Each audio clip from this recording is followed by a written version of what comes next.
poète, je ne trahirai pas la mission de Victor Hugo. Quand il fait nuit, nous sommes les lampes qui vont allumer, qui seront allumées et qui vont éclairer la nature. Nous avons un pied ici, un pied ailleurs. Nous sommes les inspirés de Dieu. Nous sommes dans le temps, présent aujourd'hui, dans le passé et dans l'avenir. Hier, dans la matinée, vers 11h, 10h et midi, j'ai appris que la dame de fer a été arrêtée. Je suis enseignant vacataire en allant vers mon lieu de service avec la connexion WhatsApp. Les gens m'ont dit que c'est vrai.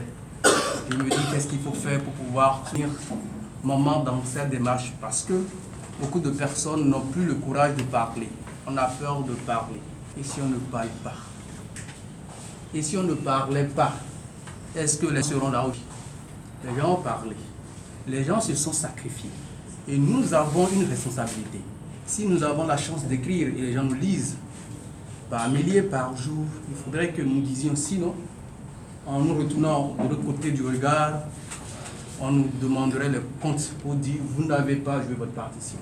Vous avez la possibilité de dire quelque chose qui serait écouté. Vous ne l'avez pas fait. Et je voudrais, comme la maman me permet, aujourd'hui, tout le plaisir pour moi de vous dire le poème. Mais veuillez m'excuser, je n'ai pas une belle voix. Je ne suis pas slameur, mais et pourtant. Je lis dans tes yeux les rêves de Marguerite de Navarre. Ces braves femmes de l'autre bout du monde ont grandi les de Simone de Beauvoir. Femmes au jour ensoleillé, loin des vies fétides. Tes bras ligotés, je vois derrière toi toute une sœur qui s'y meurt dans le cachot froid de la nouvelle dictature et de la tyrannie. Je vois derrière toi toutes ces femmes sans le sourire qui éblouit. Sur les centres de l'université, ton nom est gravé. Quand les militaires gardaient l'arme, tu as gardé sur toi le courage, le bon sens, tes armes. Tu as déclaré la guerre à la fin.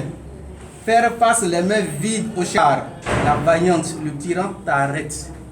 Il prépare tout doucement pour son règne la fin. Waouh, même derrière les barreaux, dis à ces soldats d'aller lui dire le peuple affamé est un volcan qui sera à flot, avec ses laves aux yeux rouges de pire. Derrière les barreaux, dis-lui il a étranglé nos rêves.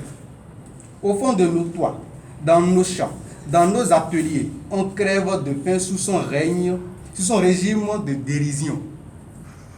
Dis-lui que les soldats importés de loin le ridiculisent.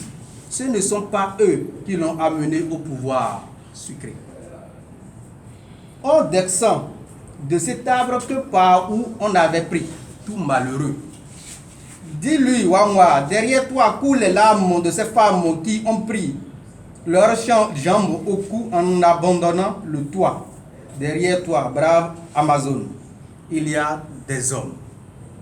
Dis-lui, Thérèse, il vient de brimer encore les liens de la démocratie.